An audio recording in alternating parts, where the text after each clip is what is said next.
Good evening, everyone, and welcome to the Planning Commission for Monday, May 9th. First item is the approval. We need a roll call, don't we? Yeah, first item is the roll call. Commissioner Becky Schaefer. Here. Commissioner Parrish. Here. Commissioner Lemke. Here. Commissioner Mason. Here. Commissioner Jim Schaefer. Here. Commissioner Chorin. Here. Commissioner Bessler. Here. Alderman Adams. Here. Mayor Abendroth. Here, we have a quorum. If anyone's here for a land division for Fred Bursch, that item has been postponed until next month. Anyone who's here for that, just so you know. Planning Commission minutes from April 11th. Mayor, I'd like to make a motion to approve as written. Thank you.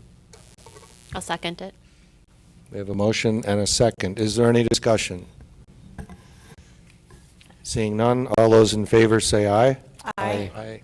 Any opposed? The minutes are approved.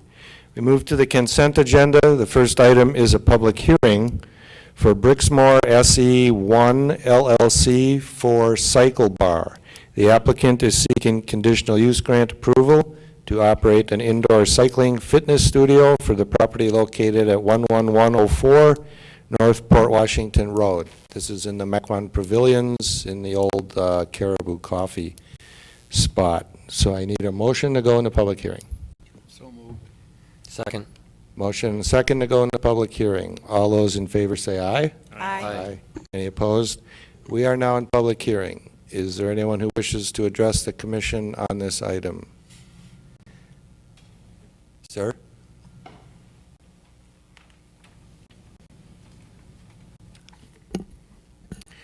Good evening, Mr. Mayor and members of the Planning Commission. My name is Steve Helfer. It's H-E-L-F-E-R. I've been a resident of Mequon for over 24 years. I've also been a customer of Easttown hair artists for over 24 years. And I would like to speak tonight in opposition to the conditional use permit. I'm not opposed to the cycling fitness center being located in Mequon, nor am I opposed to it being located in the pavilion. But I am opposed to it being located within the current demise premises of the Easttown hair artist studio.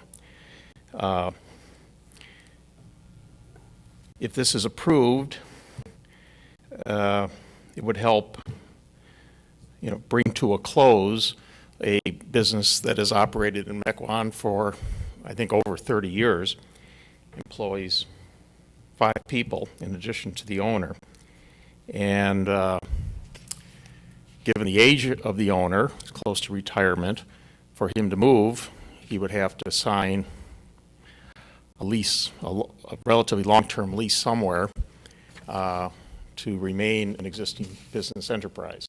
And I just think it's a shame to grant a conditional use permit for a new business, which I'd have no objection to in itself, but I would feel bad about having to close a long-standing Mequon business.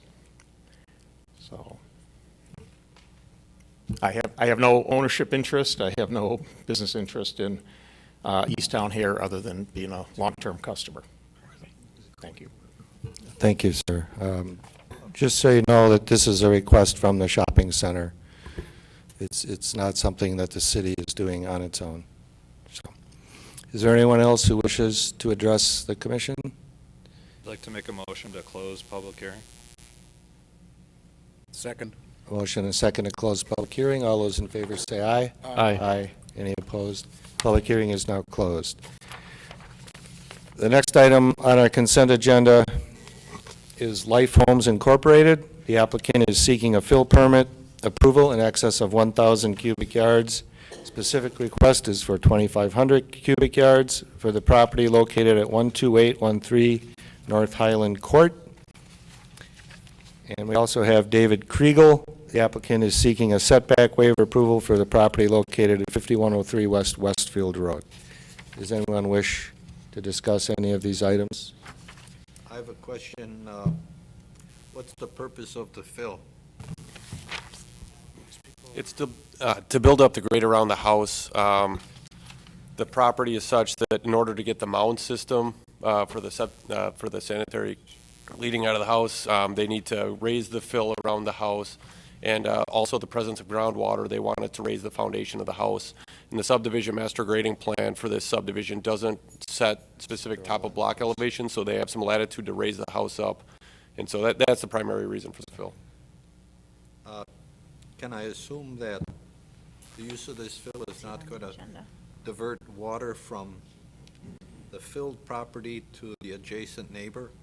Yes, we review the grading for the lot and make sure that it's in accordance with the master grading plan as far as the flow direction. So yes, we have reviewed that, and it's the proposed grade is in accordance with the master grading plan.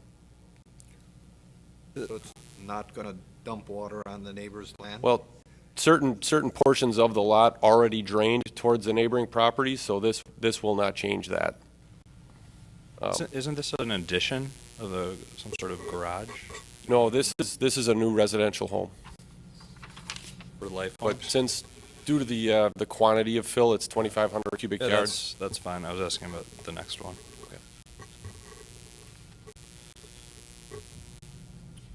Commissioner Schaefer. This is Highgate, right? That's Yes. this. Have there been, so when I was reading through, it said in the application, reason for requesting fill, very high water table, which is kind of what you're saying. Have the other lots in that subdivision, to your knowledge, also had to bring in such an amount of fill? Not to my knowledge, but this is in a lower area. It's the lowest Yeah, it's a long- elevation for the Yep, subdivision. they're at the bottom of a hill I mean, I close to shared Highland the Road. concerns that that Commissioner Bessler mentioned as well, that you're going to Have lots of wetland. Right, wash away to your neighbors and then cause problems, but I trust you, James. right. The west half of the lot is a natural wetland. There's berming between this portion of the lot and the wetland. Is it Additionally, graded towards the west then? it is graded towards the west, yes, it does drain to the west. Okay. The lot that's directly to the north is not built upon, so there's no neighbor there that would be adversely affected by drainage on this property. Not And to yet. the south is Highland Road, so it's kind of its own area. And this particular lot is 11.1 acres. It's very large. Alderman Adams. Jack, once we have this is already a platted lot, obviously, correct? Correct. So isn't it our job to make it buildable once it's platted? Well, it's not our job to make it buildable. We went through that, we did go through that process back when we approved the plat, and it's a very challenging lot because there's a large setback off of Highland, and there's a setback off the private road going in, and it's a pie-shaped lot, and then there's wetlands in the back. So we've had numerous iterations of trying to lay out a house on this lot to make it work. Unfortunately, this was one of those where we had a PUD request for a conservation design, and it was ultimately denied by the council. So we ended up with the 5-acre lot design, and that kind of restricted some of the creativity of the lot. So this is probably the most challenging lot in that subdivision, and I think we're at a point now where it does work for everyone, where it doesn't impact anything, so. Okay, We're I appreciate that background. Sure. Thank you, Jack. Any other comments? Alderman, Commissioner Parrish. Can I ask about the next one on the consent agenda? David Kriegel? Yeah. Mm-hmm. I was just wondering, there's 7 houses that are surrounding this house, and then we're adding 2,000 square foot garage. So I was just wondering why this is on consent agenda. I was wondering if any of the neighbors had asked about this. Well, there was some discussion from some of the neighbors, and I think he's on ARC board tonight as well, for the approval of the garage, and I know there was some discussion at the ARC board meeting last month regarding the size of the garage, but from a zoning perspective, the only reason that it's in front of you is because of the waiver to the front yard. The size of it complies with our code. number of stalls complies with our code. So the only action you're taking is on to allow the waiver of the building to meet what's currently there right now. Just covers more impervious, surface, so there's theoretically more drainage, right, James? So, But if it met the setback currently, there would be no approval from the planning commission necessary. okay. Are there any other comments or questions? Looking for a motion to approve the consent agenda. So moved. Do you have a motion? Second. We have a motion and a second. And this motion will include Cycle Bar, Life Homes, and David Kriegel. We have a motion and a second. I have more discussion then. Excuse me. I have more discussion. Alderman Adams. This is news when someone came up with a public hearing and talked about the cycle bar, Jack. Yes. My understanding is a conditional use grant, we have to have very good reasons to turn it down. It's not like many years ago when he's like, this sounds pretty good, Now we have to have a reason to turn it down. It sounds like, I thought this was a Caribou Coffee spot. It goes back to It wraps around. It's Caribou off the front, and it's also there's a nail salon and the barber shop in the back. So it wraps around. The only thing that's remaining is the dry cleaner. So obviously, the property owner, for the corporate property owner, has decided this works better. I think they made the decision that the tenant space does work better, combining those, stall or different tenant spaces into one.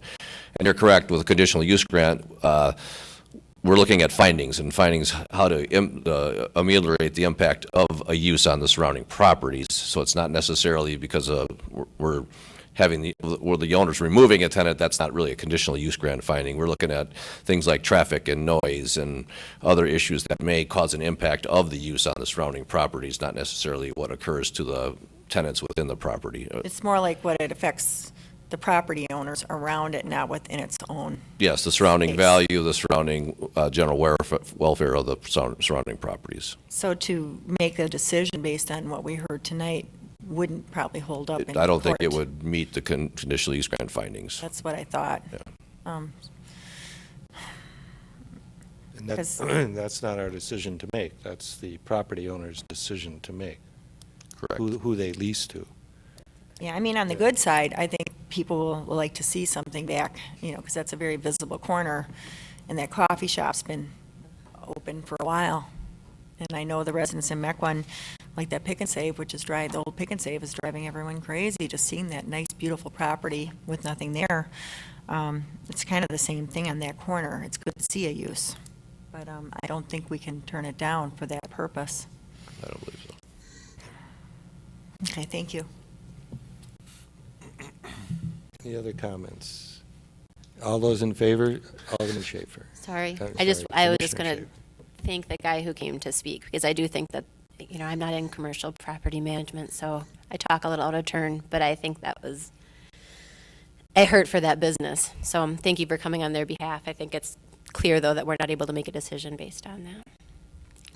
Now we can vote. Can that other person talk? Thank you.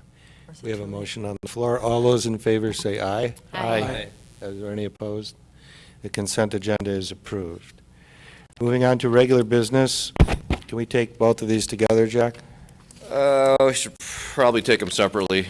Okay. There's two separate We recommendations. have We Energies. The applicant is seeking specimen tree removal approval at 11611 West Donges Bay Road to remove one specimen tree as part of the installation of a natural gas infrastructure project. Yes, we have these back-to-back items. The first one is at 1611 West Donges Bay Road.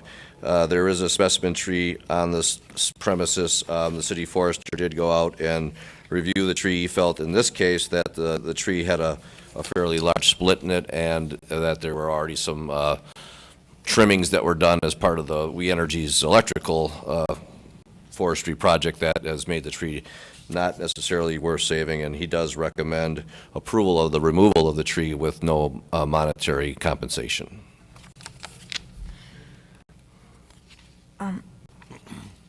Jack, in the future, could you ask our forester, to please don't just put down specimen tree, put down the type. I just think that's helpful. We only have one more meeting with them, so we'll tell Oh, the I know, but we will the have new a forester. yeah. So whatever the forester is, it's helpful to have the diameter and the I condition. think his memo says this one was 32 inches in diameter. But I'd like to hear the species of tree next time. Okay. I think it's a maple. Oh, that's okay with me then. Looking for a motion? So moved. Oh. Oh, Sure.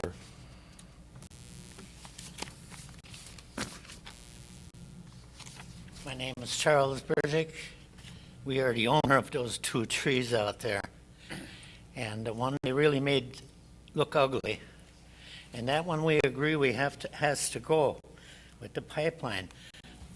But when they came through with the line or the demonstration, we have a nice, beautiful picture of they're going to save the second tree. And as soon as I signed the easement, the second tree was going too.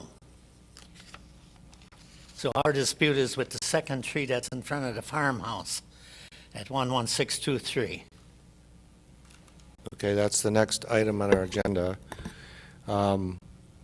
It sounds to me like your dispute is with We Energies, however, not with the city. Okay, thank you. Motion to approve? Motion to approve. Second. Motion and a second to approve removal of the tree at 11611 West Donges Bay Road. Yes. All those in favor say aye. Aye. Aye. Is there any opposed? That item is approved. The next item is We Energies once more. The applicant is seeking specimen tree removal approval at 11623 West Donges Bay Road to remove one specimen tree as part of the installation of a natural gas infrastructure project. Yes, and in this case, the city forester is recommending that the 17-inch diameter tree be saved and that they reroute the pipeline to save the tree. In this case, again, if the planning commission does allow for removal of the tree, then he's requesting that the applicant provide compensation in the amount of $1,700 to the city for urban forestry or replant on site. And I believe We Energies was going to be here tonight to discuss this one as well, so. Okay. And can you explain why the tree is being removed if the homeowner was told that it wouldn't be removed? Hi. Hi, my name is Pat Adams, representative for We Energies. It's my understanding, and we will certainly talk with Mr. and Mrs. Burzik, that it was clear which trees were being removed and were compensated for them. So we certainly will talk with them and discuss with them if there was a misunderstanding. Okay. Alderman Adams? No? Oh, I will speak. So are we hearing that the forester said recommending not to be removed, and it's gone? The tree's been removed? No. It has not been removed yet. But the tree has to be removed Correct. in order to put in the natural gas pipeline. Why would it have to be removed? I mean, you have to reroute, change the easement, and This project was approved by the Public Service Commission of Wisconsin. They determined the need and necessity of the project, and they also approved the route and the pipeline. And to you, it may seem like it's easy, go ahead and or move the pipe, but that's not always easy to do.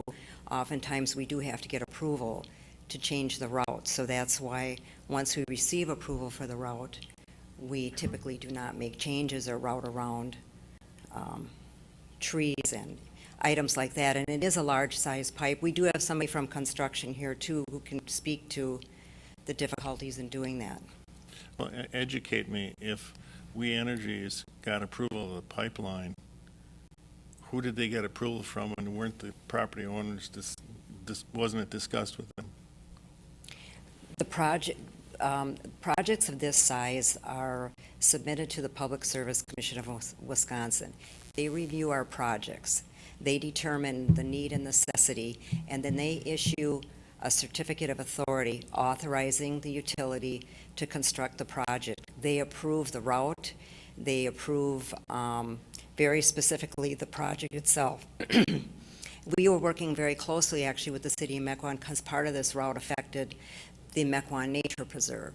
So it's been a project that's been in the works for quite some time. Alderman Adams. How deep is this? The pipe will have 4 feet of cover. Mm-hmm. And there's no chance the tree can live through that? You can't just go underneath? Because the beech trees are very rare in Mequon. They quit growing once you hit the line heading west. That's why I asked what type of specimen trees. I guess the last one was a maple. Those are a little more easy. A beech tree is very rare in Mequon, and you just can't plant one easily. They grow through root systems, and it's very hard for me to approve a beech tree being put out, especially with the homeowner wanting to keep it all. So the fact that he's kept it alive this many years speaks well. So I don't know why they can't just wiggle the pipe around it, or maybe there's a chance I'd have to talk to someone that's a tree specialist that you can burrow underneath it and keep it alive. I can speak a little on that. That pipeline's coming across part of our land. You're not allowed to have trees over the top of the pipeline. Okay. We have to keep that clear, so I would assume they don't want to go under a tree for fear of something growing down into the pipeline. The thing is, where they want to remove that tree, it's within a range. You can plant another tree on the same spot, only it would be a small one to start with, not one that I grew up with for the last 65 years.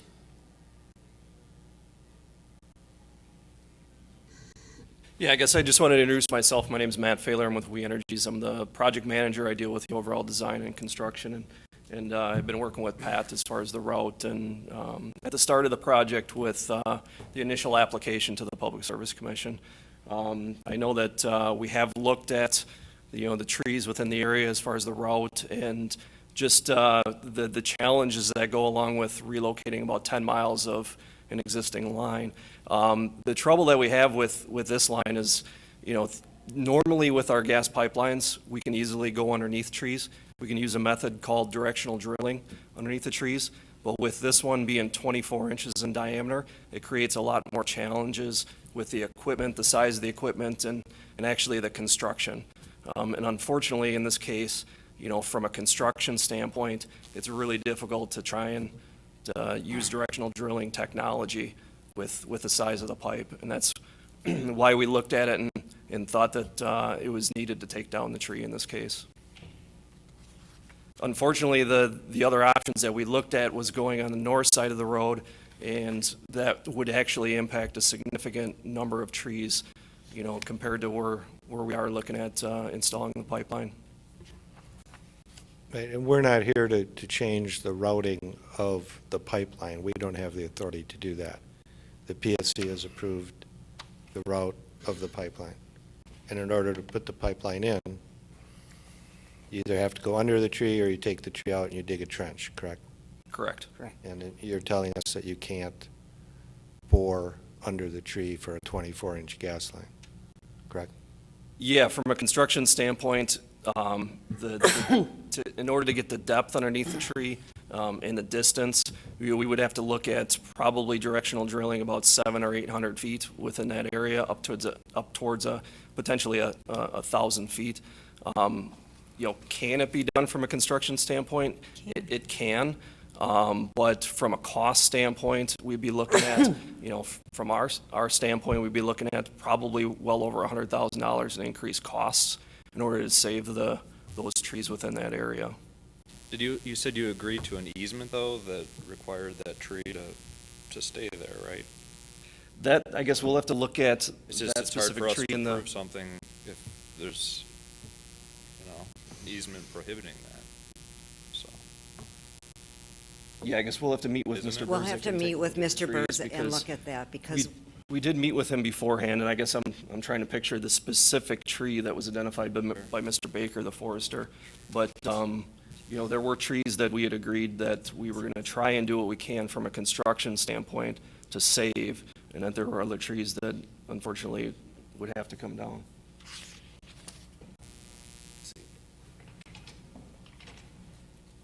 The second picture is the one that's in front of our house. Okay, we have a, Commissioner Schaefer. Really butchered. But You need a that's the table? tree that Excuse me? Do we need to table this so they can work this out? They, A motion, a second can't be debated. they need to start construction on this, right? Okay, well, I have one other question on the two addendum for planning commission application. There's 2 pages, one for the 11611 and one for the 11623. It mentions 3 trees that were, 3 specimen trees that were going to be removed, and then one of them appears to be struck through. Was there one that's now going to be salvaged? It's at. No, there was a tree that was misidentified as specimen and was not specimen, and when Ken went out there, we pulled that item off the agenda. Okay, that's the one. Yeah. 12001. Yes. Donjas Bay, okay. Commissioner Chorin. Are you saying that since it's been approved by the Public Works Commission, we have no... Service Commission. We have no latitude, we cannot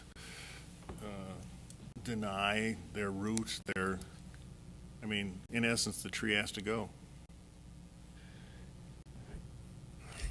Well, to the easement. Yeah, the Public Service Commission denotes the route of the pipeline. So if the city of Mequon wants to stop the gas company from putting in a new pipeline that serves the city of Mequon, you can say you have to save this one tree, and you're going to potentially cause them $100,000 worth of construction anguish, or maybe they'll file a lawsuit over a tree. You know, it's a necessary public improvement to a utility line. But The unfortunate thing is that results in the removal of this tree. But we have the authority to compensate him in some other fashion, require other trees, right, to be provided, right? Yes, the condition is that there's either $1,700 or 17 inches of replacement. Okay. That could take place on the property. Commissioner Adams? That $100,000 price you came up with, Yes. I mean, you just came up with that in your head right now. Are you absolutely positive it's not less than that? I mean, Well, this is actually something that we look at with the routes and determine what our construction methods are. You know, so we have pricing that we've worked out with our contractor already. So when we looked at the design and the route, that's something I feel confident on as far as the price. And, you know, I guess it's not something I would come here and exaggerate on either. We do have other areas of the route, honestly, where we are using directional drilling technology of the 24-inch line, and I'm using pricing that we have for those areas. Pretty much all of those areas, though, we are drilling because of environmental concerns, wetlands, waterways, things of that nature. and you said if you did that, you'd be saving other trees too. There would be the other 2 maple trees in that area. Yeah, but we don't have the wetlands to. Okay. Thank you.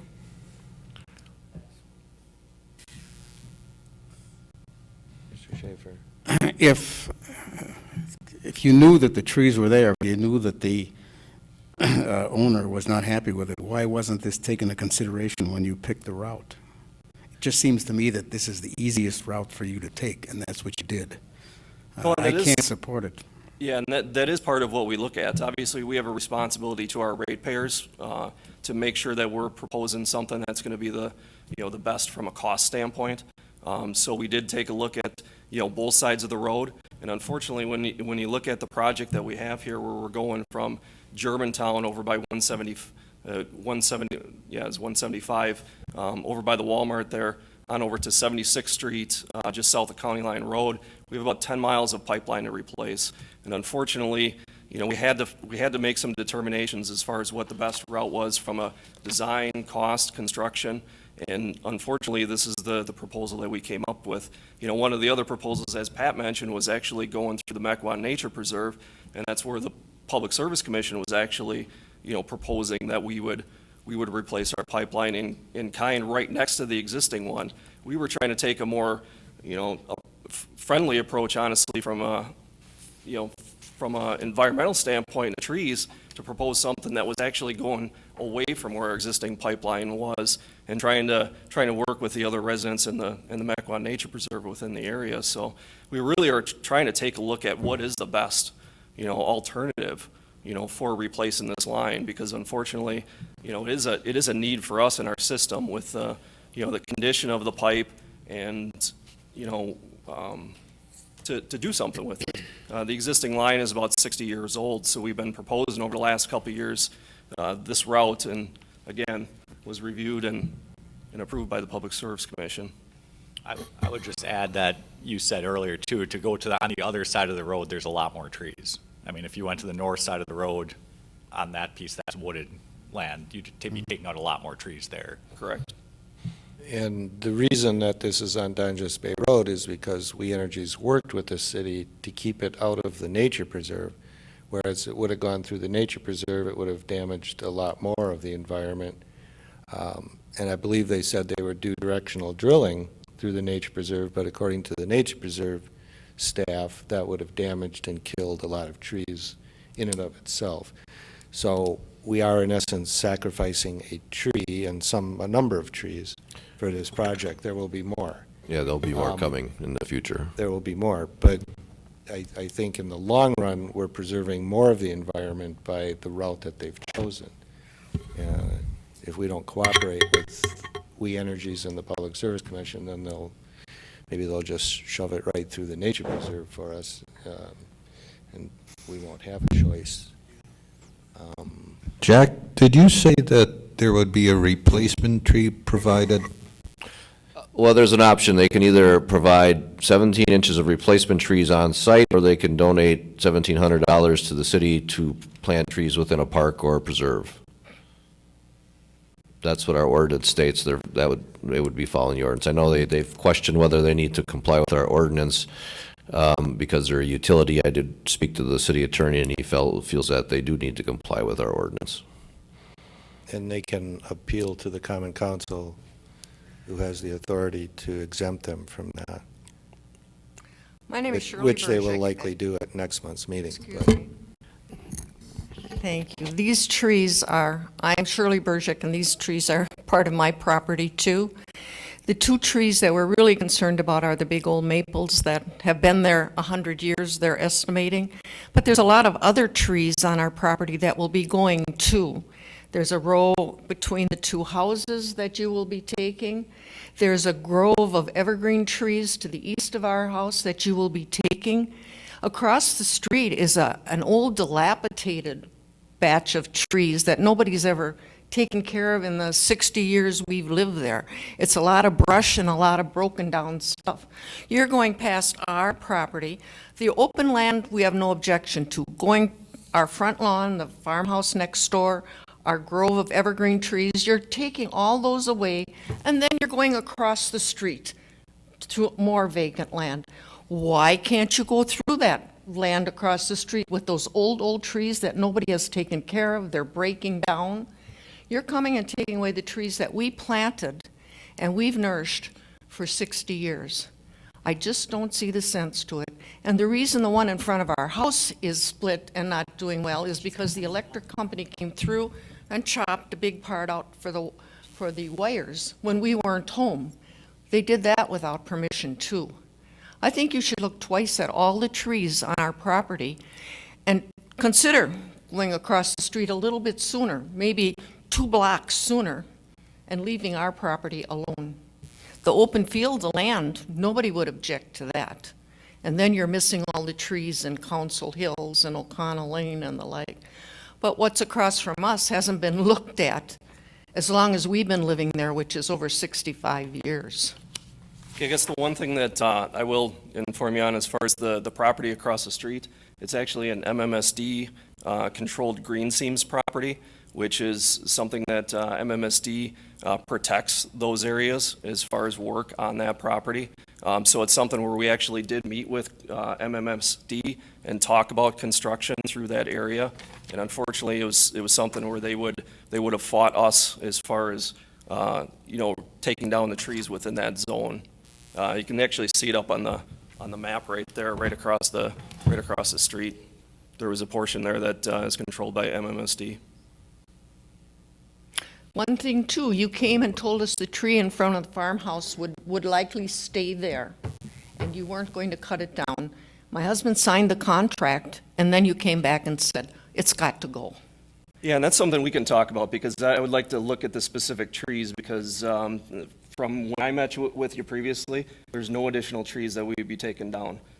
As far as what is listed down on that sheet there, I'm not aware of any trees that have been proposed to be taken down outside of that. The big specimen tree? Mr. Mayor, I wrote up a motion for consideration, if you'd like to hear it. Sure. If you have any questions, otherwise I will sit down too. But thank you. Commissioner Parrish. I'd like to make a motion to approve the proposal subject to the easement rights that were agreed upon between property owners and We Energies, and subject to the tree replacement ordinance. And it would be nice if you, not part of the motion, but if you offered to these neighbors to let them choose where the trees went. Not part of the motion, though. I have one more question. Okay, we have a motion. I will second that motion. So we have a motion and a second. Is there any discussion? I have one more question for you. And I wouldn't be asking this if it was a beech, if it wasn't like a beech or like a shake bark hickory, because as you know, one reason they're specimen trees is they take forever to grow, and they're very hard to start. Can this tree, because it's only 22 inches in diameter at breast height, which isn't huge, could this be spaded and moved? I mean, have we looked into that at all? Because if it's possible, that might be an excellent solution. I mean, it's going to be a little bit expensive, but a lot less than directional drilling. And then, you know, they've had this tree for that many years. Yeah, that's something that we can certainly try. Based on the size of the tree, I don't know that that's going to be possible for a tree company to come in and do that, but Would you obviously we talk work to an with- expert about it? Oh, yes, and- definitely. And maybe be able to put some of those funds forward if the need be? I mean, it's hard to say not knowing the amount, but I don't know if there's a way to add that to the motion to look at that, because that would, to me, then I could accept it, because I know how hard you've tried to move around the nature preserve, and really appreciated that. But I also know this is a beech tree. If there's any way to save it, it's worth a little bit extra. Not 100,000, I think, is a little pricey, but I don't want to be irresponsible with with funds. But there might be a way to do it that it's really worth it for the value of this tree. How much would that cost, or? Honestly, come to replace I it? don't know. I don't know. So would that So be what- in, like, planting in lieu of the No, like trying to move- $1,700? Yeah, I think you'd save it. I think that staff would look at that as, Yeah, I'd just Yeah. amend the motion to allow that as an alternative than the payment in lieu or the replacement. I can't imagine it being much more than 2,000 to do this. I guess we'll just You're have to paying verify with- 1,700 anyway. Yeah, I guess the concern would be as far as spading it, cutting the roots, depending on how far the roots You went out get an away from expert. the base of the tree. Yeah, You it know, may that would be be the totally concern. impossible, but at least I know you've looked into it, and I do think it would be cheaper probably than replacing it down the road, but it's just worth looking at. I chair the tree board, so I can put you in touch with experts or Jack too, that sit on the board, that would have an answer in a second if they were here. I accept Pam's, Alderman Adams' friendly amendment. Just to try. I have a question. Was there anything in the easement that specified what trees would stay and go? I mean, that's part of this, and I don't recall anything in our easement that said anything about what was staying or going. No, not in the easement itself. The easement's typically just a defined area. So whatever's in that area is what they would be allowed to modify. So the discrepancy should be between where that line is versus what's out there. But they don't individually identify trees. When you get an easement, do you have the right to remove whatever's in that easement? Yes. But that's obviously where we try and, as a company, try and work with the individual property owners, to save as many trees as possible. And that's where we did meet with Mr. Burzik, beforehand, and we tried to indicate which trees we would potentially be able to save and which ones we wouldn't. So that's where we'll talk it over with them, and certainly I'm not aware of anything changing from what was previously indicated or what was on the drawing there. It becomes part of the compensation. If there was a misunderstanding, we certainly want to work with Mr. and Mrs. Burzik to get that resolved. Okay. We have a motion and a second. Any further discussion? All those in favor say aye. Aye. Are there any opposed? No. We have 7-1. 1 no. And the matter is approved. Thank you. And good luck. The final item tonight is Newman Companies, Highlander Estates Subdivision, Phase 1. The applicant is seeking landscape plan and street tree plan approval for Phase 1 for a 111 single-family subdivision located immediately south of Brighton Ridge and Knightsbridge between Swan and Wauwatosa Roads. If the applicant is here or not.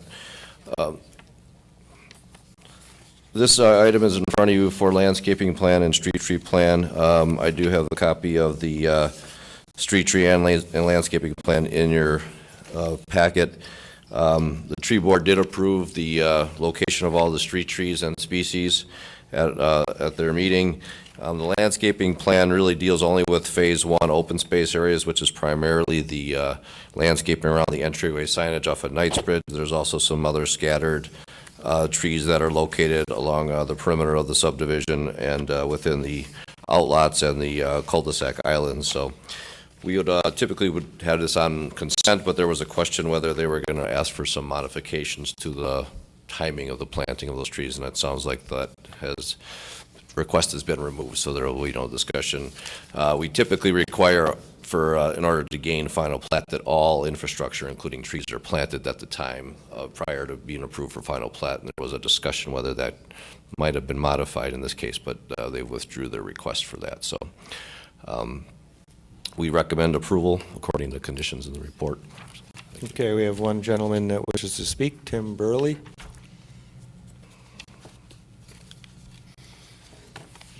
Thank you. I might have missed something here when I got the notice in the mail that this is Phase 1. So this would be along the, kind of the 76th Street, Wauwatosa Road? Yes, I mean, the boundary line of Phase 1 is roughly kind of in this area here, so everything east of this point is a Phase 1.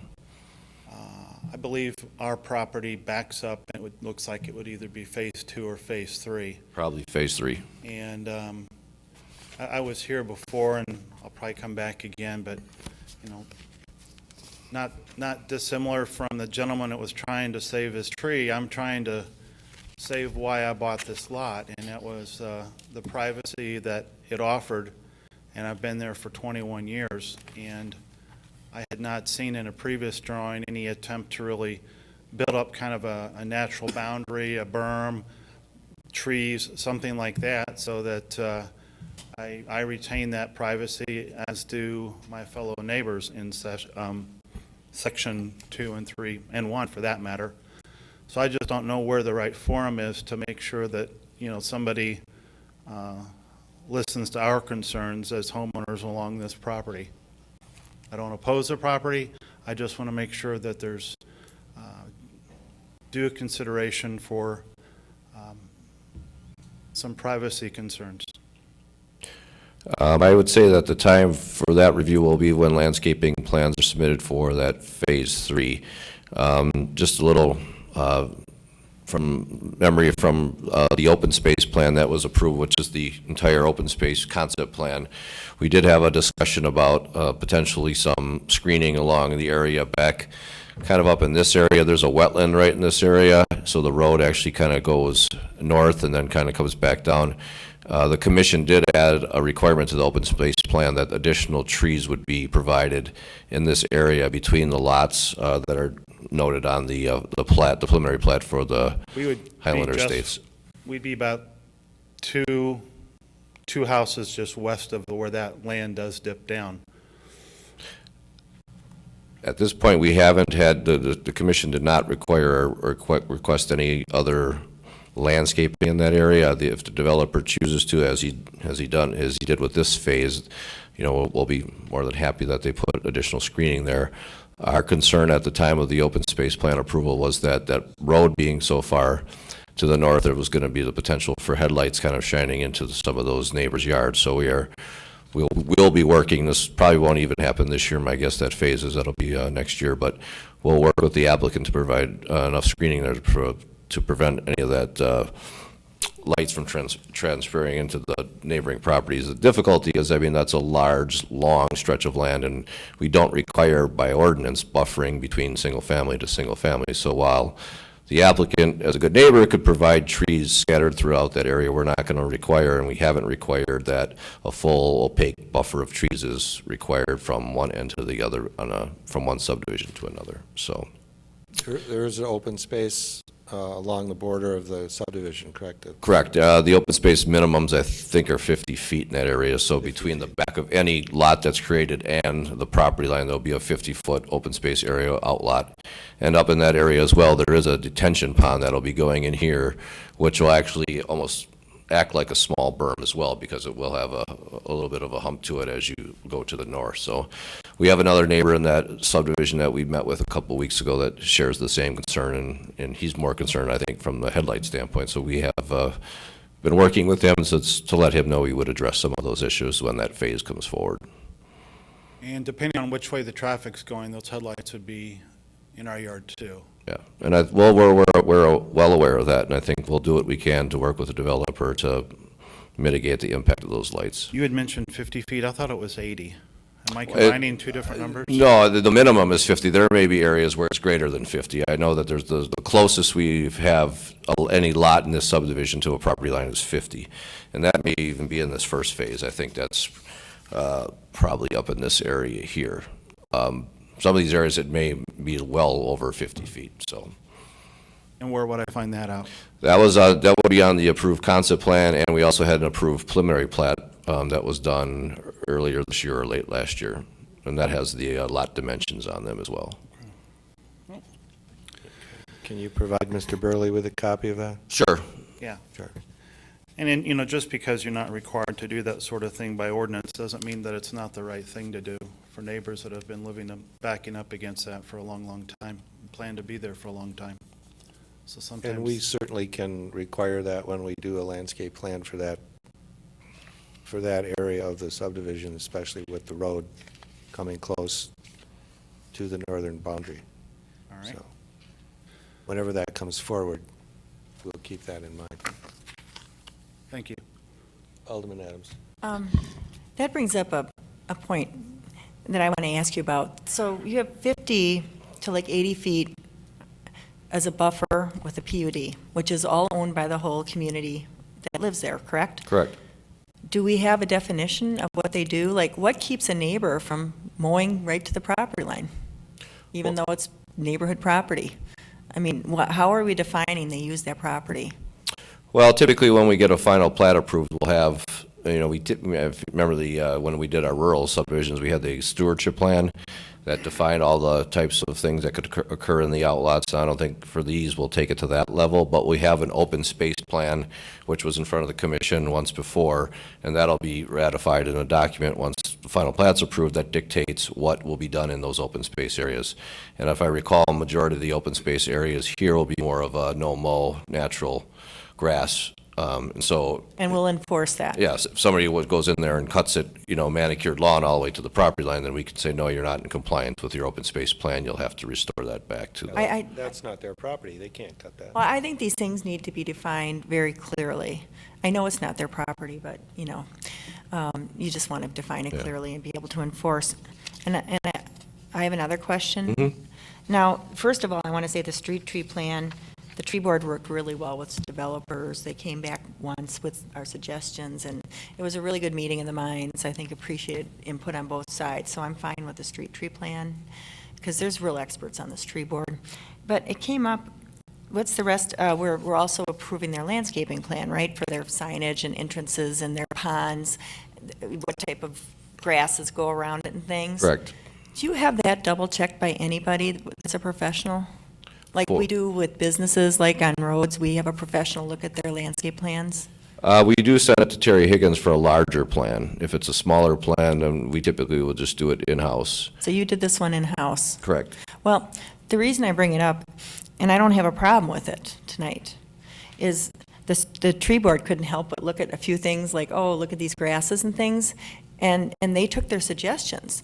But they're like, oh my gosh, if you put these 5 grasses in, this one's going to eat them all up within 5 years. It's going to be 90% of what's left. I do think that in the future, we should consider sending out the landscape plans, no matter how big the subdivision is, to an expert. Because the tree board just couldn't stop themselves, because a lot of these type of people do this for a living and look at the whole situation, not just the trees. So I don't know where I take that up or how I start that suggestion, but I would like to see from now on large subdivisions like this, their landscaping plans, and this is a large one, even for staff, go to an expert so then we can get their opinions to deal with. Sure, that's fine. Yeah. Sir. Good evening. My name is Kent Corbett. I live in the Knightsbridge Estates, and I just had a question regarding the remark where the headlights going into the existing neighborhoods were taken into consideration. And it looks like the phase 1 that was being talked about is going to impact more of my subdivision than the last gentleman's. I just have a question regarding, there's an entrance roadway that goes southbound from Knightsbridge Drive into this new subdivision. And according to the drawings that I were able to obtain, which is exactly what you're showing on the screen now, the entrance right there in that broken line box by Knightsbridge Drive. The trees I see there that are going to be planted along the south side of Knightsbridge appear to be evergreens and spruces and so on. Is that what were they selected for that purpose? For the blocking of the headlights and so on northbound into the Knightsbridge homes? Is that what you're referring to? And do you know how tall these trees are going to be when they're initially planted? I would say not, in this case, the design was not predicated on the shielding of the lights, because in this case, when you come north, you're going to get direct light onto the neighboring properties because of just the way the roadway terminates. The street tree plan, which is on both sides of the street, those are all deciduous trees that are compliant with our street tree manual. The decorative landscaping in the front will have some trees. There's some Norway spruce there that will grow to a certain size, but it was designed more as the aesthetic entryway versus more of a buffer. But I see that, for a time being at least, there, traffic is going to be going north, slightly northeast bound. They may offer some shielding, but do you know how tall they are going to be initially? It should say on the plan, but these are very difficult to read at the scale, so. That's my problem, yeah. unfortunately, it's very small print. They're typically 6 to 7 feet in height, but when we condense these plans down for our packets, they become very difficult to read. But typically 6 to 7? The Norway spruces are 6 feet in height, and there's some white spruces that show at 12 feet in height. Okay. Excuse me, Kevin Anderson with Newman Companies. I can probably address a little bit on the tree sizes. If you look at the entrance, the 3 trees on either side behind the signs, those will be initially planted as 12-foot trees, 10 to 12. We increase the sizes of those trees just for the aesthetic appeal, and the rest of them are the 7 to 8 foot. So they are going in as fairly good-sized trees. Thank you. Have you heard from any of the people directly across the street? Have not, no. Have not, okay.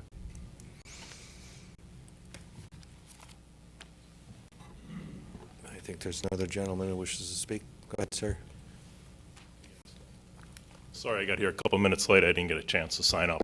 I'm Ken Greavy. I live at 8809 Daventry, Brighton Ridge, 2 doors down from Mr. Byerly. I did meet with Jack and some of his staff a week or so ago. I don't know if you got a drawing that shows kind of where we're at. I understand you're in phase 1 here, but again, our concern is, it's not atypical to not put all your infrastructure in right away when you're doing a multi-phase project. And I say this because I'm a commercial real estate developer. I've developed a little over $1 billion worth of real estate in the last 4 years. So it's typical that if you're going to put your infrastructure in, you put it in for the whole site, not piecemeal it. Because what's going to potentially happen is if it's not required in phase one, then you get to phase two, and by the time you get to phase three, it's like, well, it wasn't required in phase one, it wasn't required in phase two, a precedent's been set, then we get nothing in phase three. So I ask you Plan Commission members really to give that some serious consideration, because you always end up at the short end of the stick at the end of the day. And precedent is set, and there's legal precedents that can be argued accordingly that way, and that's not fair to us. It simply isn't. If the vision is to do some screening, some landscape, make it a requirement of this approval. We spoke about our concern when this plan first came through and kind of fell on deaf ears. I don't know how many of you people have a road in your backyard, by show of hands, how many of you have a road in your backyard? One, okay. You know, kids play in our backyards. You don't play in the front yard. We all access our houses from the front yard typically, right? Most people play in our backyard. We have a road that's right there in our backyard. It has no screening right now talked about. Cars drive, people speed on roads. You're 50 or 80 feet away from potentially hitting somebody in your backyard. And there's no requirement, I was told, to have any berming to make that separation between two residential subdivisions. That's not a good idea. What if a car happens to jump the curb and end up in somebody's backyard? Are you guys okay with that happening and somebody getting killed? Maybe you are, I don't know. I just find it unusual that we're avoiding putting in infrastructure. You put it in now, the trees, 10, 12-foot trees have a chance to grow, a chance to mature. So when that phase comes, there is screening. The headlights are a non-issue. So you just want the north screening trees along for all phases installed now? It's all part of your infrastructure. It really is. I mean, if it's going to be required eventually, and I don't know, the timing depends on how sales go and all that, I understand that. But you're moving dirt out there right now. You're moving it all over the place. I don't know if it's a balanced site. I'm not sure if it's cut fill where it's going. I'm not sure what's happening. But if there's dirt there, why would you leave the site, put it there, construct the berm, start putting it in place now? I mean, I'm just not sure what the issue is there. Well, I think there's a number of logistical issues of planting trees on a phase that hasn't been constructed yet. You're going to have roads that are going to go in, you're going to have ponds that are going to go in, you have grading that's going to have to occur, so you may be taking those trees out unless you can accurately predict exactly where they're going to go, and then they're not going to impact any of the grade changes that need to occur on that site once it's developed. And I guess I would say we did require it approval as part of the open space plan and the preliminary plat. The commission did add a condition saying that screening would be provided between the lots, and they were dictated number to number, that there would be screening there to provide buffering from that road to the neighboring subdivision. So I think you've done that part, and once we get to that phase, we'll address it. But I think it's awfully difficult to require the installation of the trees on the third phase when there's not been any infrastructure started whatsoever. And I'm sure that developer can kind of speak to the logistics of that as well. I'm not aware that we've required improvements in subsequent phases before we got to them. No. I don't recall us ever doing that. But we do remember what we've said, and of course it's been written down and was approved, what we said we would do when we got to that phase. I mean, your notice here today is talking about 111 home subdivision, which is the entire site. So, I mean, your notice is saying it's the whole site, but now you're choosing a portion of it. First phase of the 111. It's phase one of 111 unit subdivision. And phase one is how many units? 36. 36. Yeah. So,